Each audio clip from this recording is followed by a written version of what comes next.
Olá, eu sou Eduardo Guimarães e este é o Blog da Cidadania. E foi graças a você que o Blog da Cidadania chegou a 500 mil de inscritos. Mas a luta continua. Vamos levar a tantos quantos possamos os fatos como eles são e a verdade como ela é. Por isso, inscreva-se no canal, acione o sininho das notificações e deixe o seu like. Bom dia, senhoras e senhores, hoje é 5 de dezembro de 2023, são 8 horas da manhã. E a situação de Bolsonaro finalmente chegou ao ponto de preparação das ações penais que ele vai começar a responder em 2024, coincidentemente no ano eleitoral. Para quem achava que estava demorando, vai poder ficar um pouco mais tranquilo agora, porque o processo, ou melhor, 2 processos contra Bolsonaro já disputam a primazia de quem vai começar antes, de qual deles vai começar antes. Nos últimos dias foi anunciado que a investigação do caso das joias contra Bolsonaro deveriam levá-lo para a cadeia e também que o processo estava pendente de denúncia pela PGR a qualquer momento. A condenação vai depender de provas de benefício ou ciência do ex-presidente, de que os itens fossem considerados bem público e, na verdade, o processo já está completamente provado. Nos últimos dias, o FBI, lá nos Estados Unidos, enviou para o STF aqui no Brasil e para a Procuradoria, para a Polícia Federal, sobretudo, né? Na verdade enviou para a Polícia Federal, que repassa à Procuradoria, à PGR e também ao STF, as provas contra Bolsonaro no caso das joias. E agora a Procuradoria-Geral da República aguarda a prova do Facebook para denunciar Bolsonaro por incitação no 8 de janeiro. O órgão avalia ter indícios, mas pretende usar o vídeo que a empresa dona do Facebook, que é a Meta, diz ter sido deletado. O Bolsonaro diz que postou por engano, etc, etc. E como grande parte dos bolsonaristas, ele ainda não havia se dado conta de que ele estava insuflando um golpe de Estado num momento em que estava sendo caçado aquele que gerou o 8 de janeiro. A PGR avalia faltar apenas a disponibilização formal de um único conteúdo publicado em rede social para poder denunciar o ex-presidente Jair Bolsonaro por incitação ao crime em decorrência dos ataques golpistas à sede dos poderes no dia 8 de janeiro. O órgão considera que já há provas dessa acusação, assim como a própria PGR já sabe que há provas das joias. Na verdade, ali já não há mais dúvida nenhuma, no caso das joias, a prova de sobra, como eu demonstrei no Primeiras Notícias de ontem.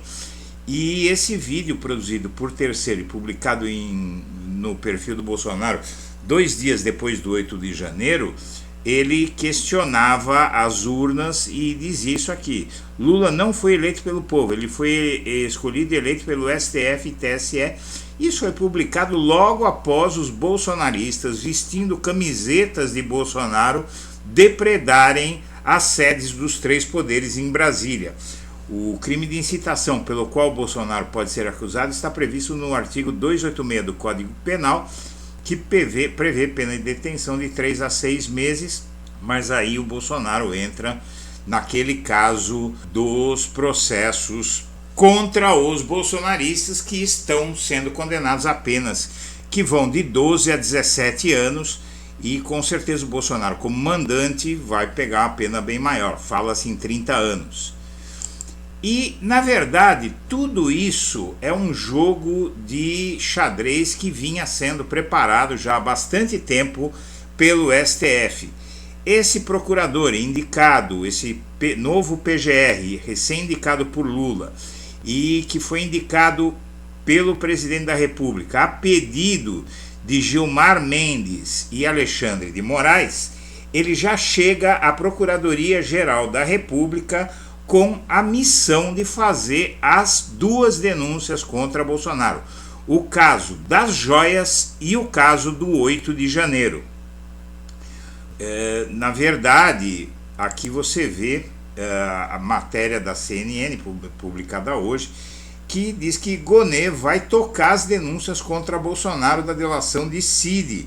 E a delação de Cid diz respeito a joias e também ao 8 de janeiro. A atual chefia da PGR tem criticado publicamente a delação do ex-ajudante de ordens, dizendo não haver provas que embasem os crimes apontados por ele. Indicado para a Procuradoria-Geral da República, Paulo Gonê vai mudar essa história e vai tocar as denúncias contra Bolsonaro que aparecem na delação de Mauro Cid, dizem fontes próximas ao procurador. A atual chefia da PGR tem criticado publicamente a delação do ajudante de ordem, dizendo que não há provas e, na verdade, o subprocurador que vinha fazendo isso, o tal de Carlos Frederico, ele foi indicado pelo Augusto Aras. Fontes próximas a Gonê classificam essa manifestação como corporativismo do Ministério Público, que é contra que a Polícia Federal feche delações. A tendência do novo PGR, dizem essas pessoas, é analisar a delação sem esse viés. E agora você entende por que é que o Gilmar Mendes e o Alexandre de Moraes pediram ao Lula que indicasse o Paulo Gonê, porque ele já chega ao Ministério Público preparado para fazer o que a atual PGR, a Eliseta, que era ligada ao Augusto Aras, e o subprocurador Carlos Frederico, que também é ligado ao Augusto Aras, não estavam querendo fazer. A explicação está muito completa e o STF é que conduz tudo isso que você viu, inclusive essa matéria que está bombando na internet hoje, de que a PGR aguarda só mais uma prova da meta para denunciar Bolsonaro. Isso está em toda parte na manhã desta terça-feira e tudo isso diz respeito a essa matéria aqui. Gonê vai tocar as denúncias a pedido do STF. E não à toa, o Flávio Dino é outro que está na equação de Lula e do STF para não permitir a impunidade dos crimes de Bolsonaro. Dino no STF, ministros da corte entram em campanha para garantir votos no Senado. Resumindo, dos 10 ministros do STF, o STF atualmente está com um ministro a menos após a aposentadoria de Rosa Weber. Na verdade, o total são 11, está só com 10. Só um desses ministros não apoia o Flávio Dino, que é o André Mendonça, o ministro terrivelmente evangélico indicado por Bolsonaro. Até o Cássio Nunes Marques, veja só você, já começa a se distanciar de Bolsonaro e está apoiando o Flávio Dino no STF. O Flávio Dino vai se reunir com as bancadas do PSD e do MDB, mirando votos de 26 senadores. E a aproximação dele já está sendo conduzida no PSD por o Pacheco, presidente do Senado, e no MDB aí já o José Sarney liderando o apoio ao Flávio Dino. José Sarney, que tem um peso muito grande no Senado, no MDB do Senado. Então aí os casos contra o Bolsonaro avançam rapidamente em várias frentes e é tudo isso um jogo de xadrez na qual Flávio Dino e Paulo Gonê são peças fundamentais. Em parecer favorável, relator diz que Dino tem invejável currículo.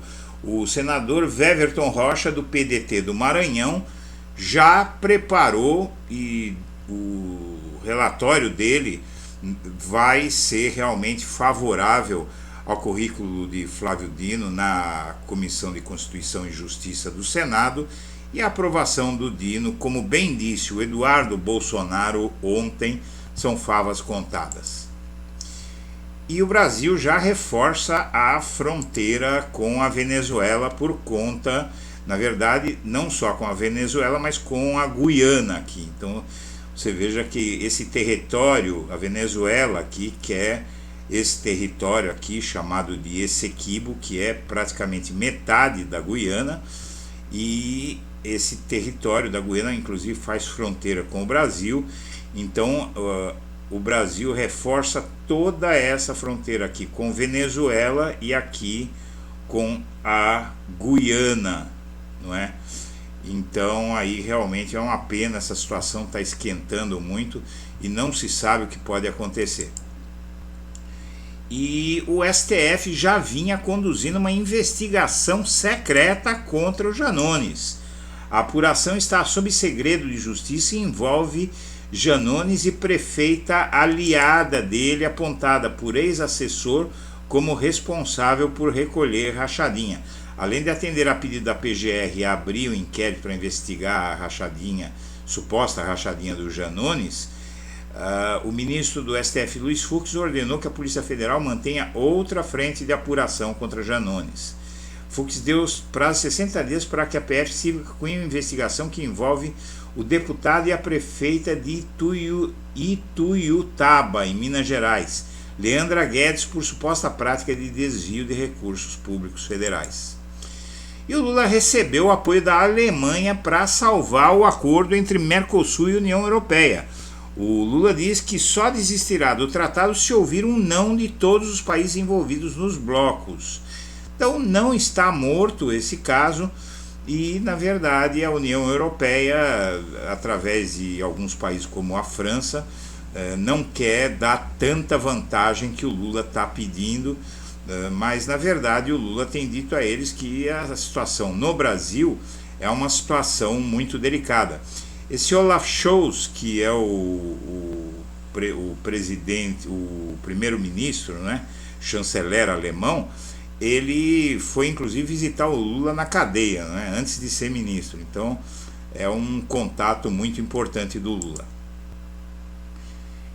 E proteção à democracia é tema central da cúpula do Mercosul e um recado a Javier Milei. Combate ao feminicídio, a violência sexual, o racismo e a xenofobia também são temas dessa cúpula social do Mercosul, mas a proteção à democracia é um recado ao presidente de extrema-direita que a Argentina acaba de eleger. Quem vai representar Lula na posse de Milei na Argentina? Até agora nada, e existe uma possibilidade concreta de no máximo aparecer o chanceler do Brasil por lá, mas talvez nem isso, talvez só o embaixador brasileiro vá à posse de Javier Milei, que vai receber o Bolsonaro. E o Brasil não gostou nada disso, e o Milei tem bajulado o Lula depois de atacá-lo, de insultá-lo, mas o Lula não está dando nenhuma bola para ele. E por fim, o sucessor do Flávio Dino no Ministério da Justiça vai enfrentar uma pauta bomba com a Polícia Federal. O sucessor de Dino na Justiça vai herdar um dos órgãos mais importantes ligados à pasta da PF, e esse órgão está em crise com o governo federal e a Polícia Federal e o Ministério da Justiça. Então o próximo ministro da Justiça vai ter um belo abacaxi para descascar. Senhoras e senhores, eu agradeço a atenção e deixo o meu melhor abraço para todo mundo.